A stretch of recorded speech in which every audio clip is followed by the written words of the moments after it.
Meus irmãos e minhas irmãs, paz e bem. O apóstolo Paulo, ele conhecia muito bem o Antigo Testamento e a tradição de Israel. Então ninguém como ele tem a autoridade de dizer as coisas que ele diz no Antigo Testamento. O que nós afirmamos e que é muito claro no Novo Testamento é que Jesus é a plenitude da revelação. Com Jesus, Deus disse à humanidade tudo aquilo que queria. Então nós temos um livro que nós ouvimos já neste ano, a Carta aos Hebreus, que ela faz toda uma reflexão sobre a pessoa de Jesus em contraposição àquilo que era importante no Antigo Testamento. Jesus para nós é a realização de tudo aquilo que no Antigo Testamento é símbolo. E o apóstolo Paulo vai dizer assim: no Antigo Testamento tudo é coberto por um véu. Eles não podiam ver com plenitude todas as coisas, porque um véu impedia. Então, Jesus veio tirar este véu que nos impedia de ver com plenitude tudo aquilo que Deus quer nos revelar. Se lembram, no momento da morte de Jesus, que se rompe o véu, a cortina que separava o santo dos santos do santo no templo, aquilo para dizer que a partir de agora, todos os povos, aquilo que no templo de Jerusalém era tudo separado assim, os estrangeiros que tinham se convertido à fé não podiam entrar em todo o templo, as mulheres não podiam entrar em praticamente nada.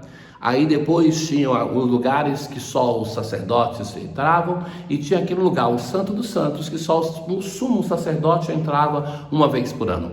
Então, com o rompimento desta tenda, está dizendo assim: a partir de agora, todos nós formamos um só povo.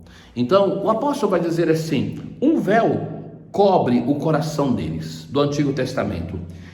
E nós não. Quando nós nos convertemos ao Senhor, o véu é tirado. E nós recebemos o Espírito Santo, que é aquele que nos revela e que nos dá a liberdade. Então o Espírito Santo nos concede a visão e a liberdade, porque assim nós podemos contemplar e refletir a glória de Deus. Mais na frente, ele vai dizer assim, que existem alguns que vivem, mesmo sendo do grupo dos cristãos, então, mas que vivem com um véu, porque o Deus deste mundo cegou e impediu a eles de ver. Ou seja, nós temos toda a possibilidade de conhecer Deus, o Deus que nos revela, que nos ama, mas tem a liberdade que, mal usada, nós de novo colocamos um véu. E talvez colocamos em nós, colocamos também nos nossos irmãos, impedindo que eles vejam o Deus anunciado por nosso Senhor Jesus Cristo, tal como Ele é. Então, ele vai dizer assim, de fato, não nos pregamos a nós mesmos, pregamos a Jesus Cristo.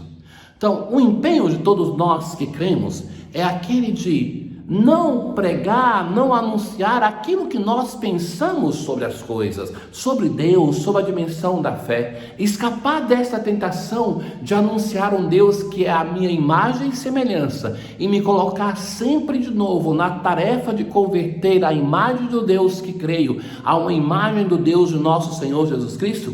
Este é o desafio para todos nós que fazemos um caminho de fé. Não pregar a nós mesmos, mas pregar a Jesus Cristo. É Ele que é revelação de Deus. Queremos saber como é Deus? Olhemos para Jesus Cristo. Então, do meio das trevas, brilhe a luz. É o mesmo que fez brilhar a sua luz em nossos corações, para tornar claro o conhecimento da sua glória da face de Cristo. Sim, essa é a ação do Senhor. A sua luz que brilha em nosso coração e na nossa vida, que traga vida. Se nós não nos cuidarmos, não acolhermos a este Deus que nos ama, nós vamos nos enfiando por um caminho de tristeza, de morte, de depressão, e vamos renunciando à ação de Deus na nossa existência.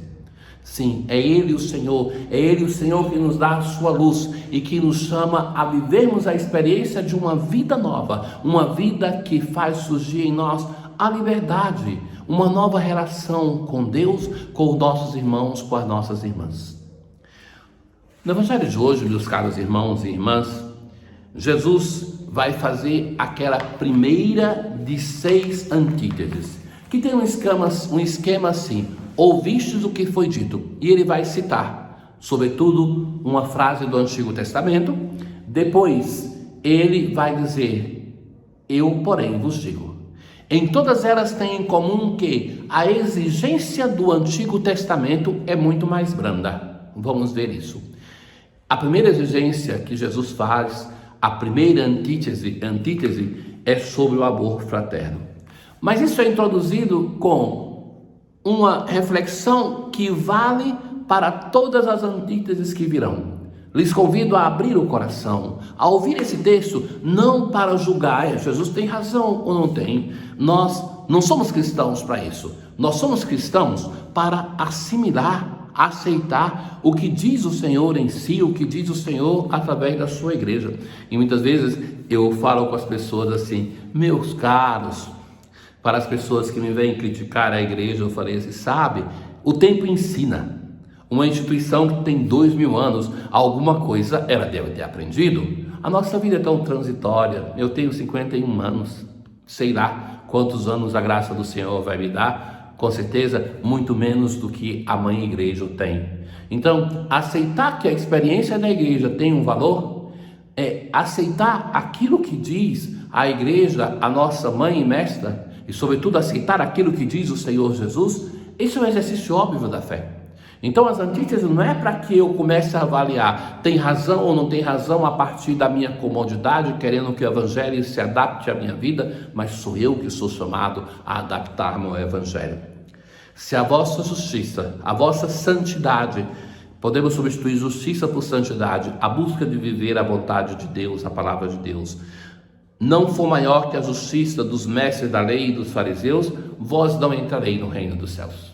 O mestre da lei e os fariseus buscavam viver em perfeição. Jesus não está fazendo aqui uma crítica a eles, mas buscavam viver a perfeição do Antigo Testamento.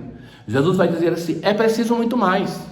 Parem de citar o Antigo Testamento como a norma final e definitiva. O Antigo Testamento serve para preparar para nós o grande evento que é Jesus. Por isso nós o lemos e ele tem valor, mas não é uma expressão definitiva. Em muitos temas Jesus vai muito além e nós somos cristãos por isso. Então, Jesus vai dizer assim: ouvistes o que foi dito aos antigos, não matarás. Ou seja, não basta não tirar a vida do irmão para pensar que está resolvido. Não basta acabar com o último respiro da pessoa para pensar se não pequei contra o 7º mandamento. Talvez nós, com muita facilidade no nosso exame de consciência, pensamos: nunca pequei contra o 7º mandamento. Jesus vai dizer: olha, isso não basta não. E ele vai citar alguns modos de pecar contra o mandamento, que é o 5º mandamento. A cólera, encolerizar-se contra o irmão, tirar do irmão a possibilidade desse momento de vida.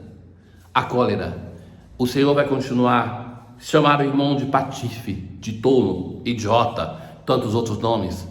Então, tirar desse irmão esse momento de alegria, esse momento de paz. Eu não tenho direito, não sou eu que o criei, Deus que o criou não faz isso, eu não tenho direito a roubar do outro esse momento.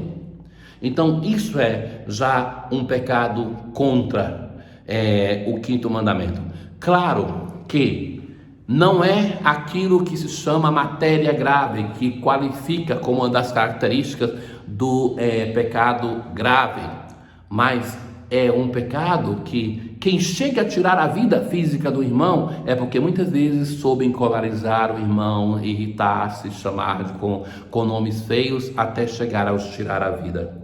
Portanto, quando tu fores levar a tua oferta, então se dizia entre os rabinos que nem se uma cobra se enroscar no teu pé, você não deve interromper o teu serviço a Deus. Jesus vai falar: está levando a oferta, lembrou que o teu irmão tem algo contra ti? Olha, não é você contra ele, é ele contra ti. Vai primeiro fazer as pazes com o teu irmão, depois vem deixar a tua oferta. Porque isso é importante aos olhos de Deus para a tua paz, para a tua felicidade. Saibamos perdoar. É isso que Jesus está dizendo no Evangelho.